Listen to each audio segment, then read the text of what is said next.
প্রিয় চাকরি প্রত্যাশী বন্ধুরা, প্রাথমিক শিক্ষা অধিদপ্তরের একটি নিয়োগ বিজ্ঞপ্তি নিয়ে হাজির হয়েছি। ভিডিওটি শেষ পর্যন্ত দেখবেন। আর আপনি যদি আমার চ্যানেলটিতে নতুন হয়ে থাকেন, অবশ্যই চ্যানেলটি সাবস্ক্রাইব করে পাশে থাকবেন। আর যদি সাবস্ক্রাইব করে থাকেন তাহলে অসংখ্য ধন্যবাদ। প্রাথমিক শিক্ষা অধিদপ্তর 14ই আগস্ট 2025 খ্রিস্টাব্দ তারিখে নিয়োগ বিজ্ঞপ্তিটি প্রকাশ করে। নিয়োগ বিজ্ঞপ্তি অনুযায়ী আবেদন করা যাবে dper.teritok.com.bd থেকে। এখন আমরা নিয়োগ বিজ্ঞপ্তির বিভিন্ন পদনাম, পদসংখ্যা, বেতন স্কেল, বয়স সীমা, শিক্ষাগত যোগ্যতা, অভিজ্ঞতা, অন্যান্য যোগ্যতা সম্পর্কে জানব। পদগুলোর মধ্যে হচ্ছে সহকারী লাইব্রেরিয়ান কাম ক্যাটালগার। এখানে পদ সংখ্যা হচ্ছে 24টি এবং এখানে বেতন স্কেল হচ্ছে 11,300 থেকে 27,300। বেতন ভাতাদি অর্থাৎ এটি হচ্ছে 12তম গ্রেডের এবং বেতন ও ভাতাদি আদেশ 2015 অনুযায়ী এখানে বেতন অর্থাৎ বর্তমান যে পে স্কেল চলতেছে সে অনুযায়ী এটা 12তম গ্রেডের বেতন আসবে 11,300 থেকে 27,300।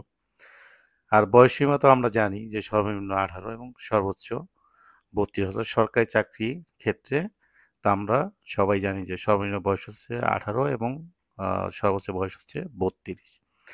এখন শিক্ষাগত যোগ্যতা, অভিজ্ঞতা, অন্যান্য যোগ্যতার মধ্যে হচ্ছে কোনো শিক্ষিত বিশ্ববিদ্যালয় হইতে গ্রন্থাগার বিজ্ঞান বা গ্রন্থাগার ও তথ্য বিজ্ঞান বিষয়ে ন্যূনতম দ্বিতীয় শ্রেণী বা সমমান সিজিপিএ 4 সহ 4 বছর মেয়াদী স্নাতক সম্মান অথবা গ্রন্থাগার বিজ্ঞান বা গ্রন্থাগার ও তথ্য বিজ্ঞান বিষয়ে ডিপ্লোমা দ্বিতীয় শ্রেণী বা সমমানের সিজিপিএ সহ স্নাতক বা সমমানের ডিগ্রি এবং কোনো প্রার্থীর শিক্ষা জীবনে একাধিক তৃতীয় বিভাগ বা শ্রেণী বা সমমানের জিপিএ বা সিজিপিএ থাকিলে তিনি যোগ্য বিবেচিত হইবেন না। পরবর্তী পদটি হচ্ছে ষাটলিপিকার কাম কম্পিউটার অপারেটর। এখানে পদ সংখ্যা হচ্ছে 6টি এবং এটা গ্রেড হচ্ছে 13তম গ্রেড। এখানে তো আমরা জানি এখানে যেহেতু বয়স সীমা সবটার মধ্যে উল্লেখ করছে, তো 18 থেকে 32 এবং এখানে প্রয়োজনীয় যোগ্যতা অভিজ্ঞতার মধ্যে হচ্ছে কোনো শিক্ষিত বিশ্ববিদ্যালয় হইতে অনন্য দ্বিতীয় শ্রেণী বা সমমানের সিজিপিএতে স্নাতক বা সমমানের ডিগ্রি, কম্পিউটার ব্যবহারে দক্ষতা থাকতে হবে। মন্ত্রণালয়, বিভাগ, সংযোগ অধিদপ্তর, পরিদপ্তর এবং দপ্তরে কমন পদ নিয়োগ বিধিমালা 2019-এর তফসিল 2 অনুযায়ী গৃহীত পরীক্ষা উত্তীর্ণ হওয়া সহ তফসিল 3 অনুযায়ী ষাটলিপিতে ইংরেজিতে 80 এবং বাংলায় 50 শব্দের গতি থাকতে হবে এবং কম্পিউটার ইংরেজিতে 30 এবং বাংলায় 25 শব্দের গতি থাকতে হবে। তার পরবর্তী পদটি হচ্ছে উচ্চমান সহকারী কাম হিসাবরক্ষক। এখানে পদ অনেকগুলো অর্থাৎ 115টা আছে।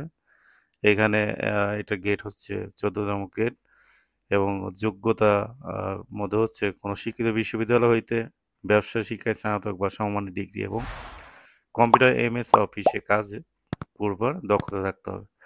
তারপরটা হচ্ছে 7 মুদ্রাক্ষরী কাম কম্পিউটার অপারেটর। এর পদ হচ্ছে 14টি আর এখানে গ্রেড হচ্ছে 14তম গ্রেড। আমরা জানি 7 মুদ্রাক্ষরী কাম কম্পিউটার অপারেটর এটা মন্ত্রণালয় অর্থাৎ সচিবালয় যে নিয়োগ বিধিমালা আছে সেটা অনুযায়ী হচ্ছে 13তম গ্রেড।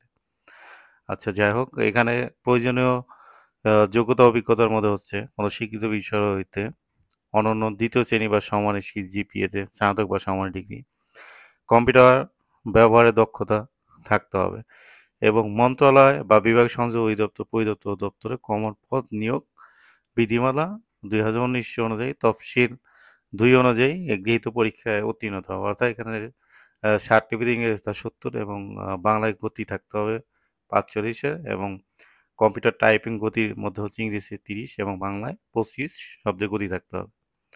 তারপর হচ্ছে ভান্ডার রক্ষক। এটা ভান্ডার রক্ষকের পদ হচ্ছে 5টি এবং এটি হচ্ছে 16তম গ্রেড এবং 16তম গ্রেড অনুযায়ী আর এখানে প্রয়োজনীয় শিক্ষাগত যোগ্যতা অভিজ্ঞতা ক্ষেত্রে আসতেছে কোনো শিক্ষিত বোর্ড হইতে অন্যান্য উচ্চ মাধ্যমিক সার্টিফিকেট বা সম পরীক্ষা উত্তীর্ণ এবং কম্পিউটার এমএস অফিসে কাজ করিবার দক্ষতা থাকতে হবে।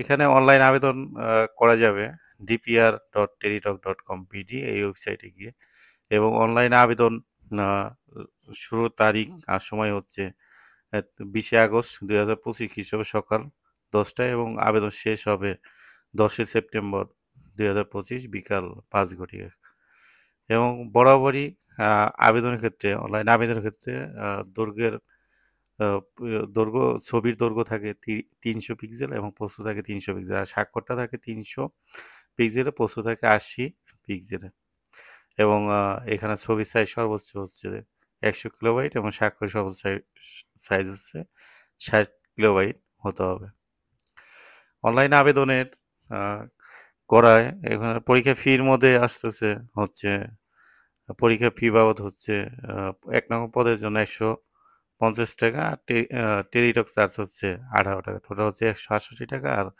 2 থেকে 5 নং পদের জন্য হচ্ছে ফি হচ্ছে 100 টাকা আর টেলিটক চার্জ হচ্ছে 12 টাকা টোটাল হচ্ছে 112 টাকা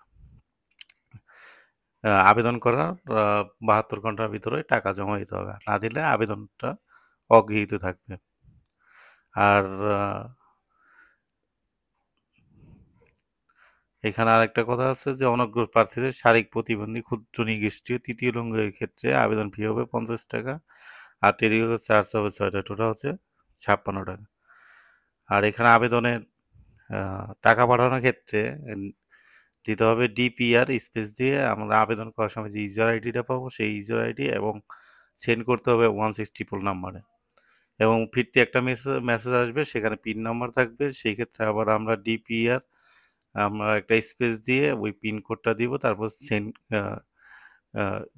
ডিপিআর আমরা পিন ইয়েস কোডটা দিয়ে অর্থাৎ এখানে হচ্ছে যে ডিপিআর লিখবো তারপর আমরা একটা স্পেস দিয়ে ইয়েস লিখবো ইয়েস লেখার পর ওই পিন কোডটা দিব দেওয়ার পর 164 নাম্বার পাঠালে আমাদের মেসেজ দিবে যে আমাদের এটা আবেদনটা কনফার্ম হয়েছে আর আবেদন হওয়ার কনফার্ম হওয়ার পরে যখন আমাদের পরীক্ষা হবে পরীক্ষা আমরা উত্তীর্ণ হওয়ার পরে আমাদের কিছু যে কাগজপত্রগুলো আছে অভিজ্ঞতা এবং আমাদের যে বিভিন্ন কোটার বিষয় থাকে সবগুলো সেগুলো আমাদের জমা দিতে হবে যদি লিখিত পরীক্ষায় উত্তীর্ণ হই এই তো এই আবেদনের বিজ্ঞপ্তিটাই আমরা বিস্তারিত জানতে পারলাম ধন্যবাদ সকলকে